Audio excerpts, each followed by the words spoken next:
Let us discuss another centers of civilization in America, Inca. እስኪ ሌላኛውን በዚሁ በአሜሪካ አህጉር የስልጣኔ ማዕከል የነበረውን አካባቢ እንመልከት። እሱም የኢንካ ህዝብ ስልጣኔ ነው። ስለዚህ በዚህ ቪዲዮ የምንማረው ስለ ኢንካ ህዝብ ስልጣኔ ነው። The Inca were Southern American native people.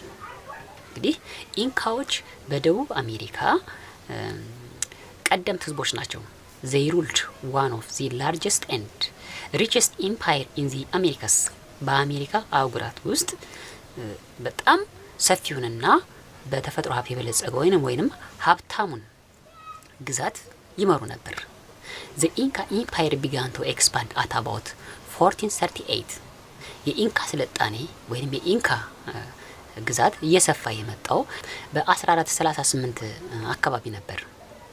It included the present day Colombia, Ecuador, Peru, Bolivia, Chile and Argentina.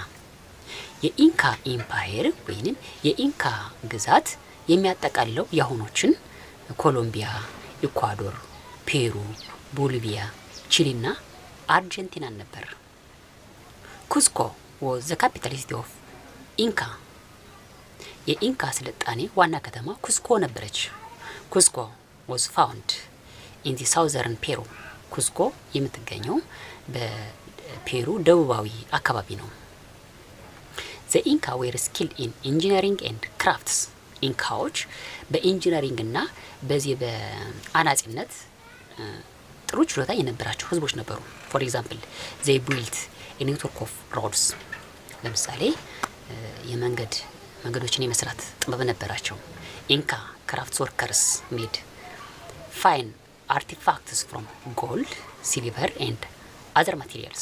ከዚህም በተጨማሪ የኢንካ ጥበበኞች ወይንም አንጥረኞች ከወርቅ ከብርና ከተለያዩ ማቴሪያሎች የሚያማምሩ ጌጣጌጦችን ወይንም ብራንድ የሆኑ ጌጣጌጦችን በወቅቱ ይሰሩ ነበር።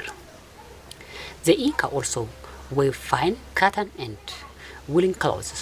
ከዚህም በተጨማሪ ኢንካዎች በጣም ብራንድ የሆኑ ወይንም ቆንጆ የሆኑ ከጥጥና ከሱፍ የሸማ ስራን የመስራት ችሎታም ነበራቸው። The Spanish forces conquered the Inca Empire after 1532. በኋላ ስፔኖች ወይንም የስፔን የጦር ኃይል ደቡብ አሜሪካ ሄዶ ኢንካን የተቆጣጠረው በ1532 አካባቢ ላይ ነበር።